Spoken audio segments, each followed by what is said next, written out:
అన్నా నమస్తే అన్న, నేను శ్రీకాంత్ ఆటో జర్నీ అఫీషియల్. నేను మీ డ్రైవర్గా ఒక ఆటో డ్రైవర్గా మాట్లాడుతుంది. నేను ఏం చెప్పాలనుకుంటున్నానంటే, వర్షం అనేది చాలా డేంజర్గా పడుతుంది గైస్. నిన్నైతే మామూలుగా రచ్చ చేయలేదు, డిక్షనరీ మొత్తం ఆగమాగం అయిపోయింది, అల్ల కలరం అయిపోయింది. గల్లీలు డ్రైనేజీలు అన్నీ నిండిపోయాయి, చెట్లు కూడా కూలిపోయాయి. కాబట్టి కొంచెం ఆటో డ్రైవర్లు అందరూ కాస్త జాగ్రత్తగా ఉండాలని కోరుకుంటున్నాను. ఎందుకంటే ఆటో డ్రైవర్లనే కాదు, ఎవరైనా సరే మనిషి అన్నప్పుడు మానవత్వం ఉండాలి. కాబట్టి ముఖ్యంగా అయితే ఆటో డ్రైవర్లకు చెప్తున్నాను, ఎందుకంటే నేను ఒక ఆటో డ్రైవర్ని కాబట్టి చెప్తున్నాను. మిత్రులారా, ఆటో డ్రైవర్లందరికీ నా యొక్క విన్నపం ఏంటంటే, పెద్ద పెద్ద చెట్ల కింద మాత్రం కూర్చోకండి, పడిపోయే అవకాశాలు ఉన్నాయి.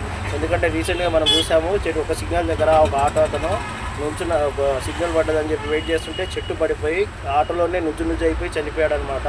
కాబట్టి చాలా చాలా జాగ్రత్తగా ఉండాలి గైస్. ఎందుకంటే 3-4 రోజులు తుఫాన్ ఉందంట. అండ్ ముఖ్యంగా గల్లీలలో గుంతలు అవి ఇవి కనిపించవు, గుంతలు స్పీడ్ బ్రేకర్లు కనిపించవు. మన ఆటో ఖరాబ్ అవుతుంది, మన ఒళ్ళు కూడా ఖరాబ్ అవుతుంది. కాబట్టి చాలా చాలా జాగ్రత్తగా ఉండాలి. అదొకటే నేను మీకు కోరుకునేది. సో జాగ్రత్త గైస్, చెట్ల కింద మాత్రం బండ్లు పెట్టకండి. అండ్ తుఫాన్ వచ్చే ప్రమాదం ఉంది, 3-4 రోజుల్లో తుఫాన్ ఉందంట. అండ్ పిడుగులు పడే అవకాశాలు ఉన్నాయి, వాతావరణం అయితే డేంజర్ ఉంది. సో మరీ చెప్తున్నాను, ప్రతి ఒక్క ఆటో డ్రైవర్లకి చెట్ల కింద మాత్రం కూర్చోకండి.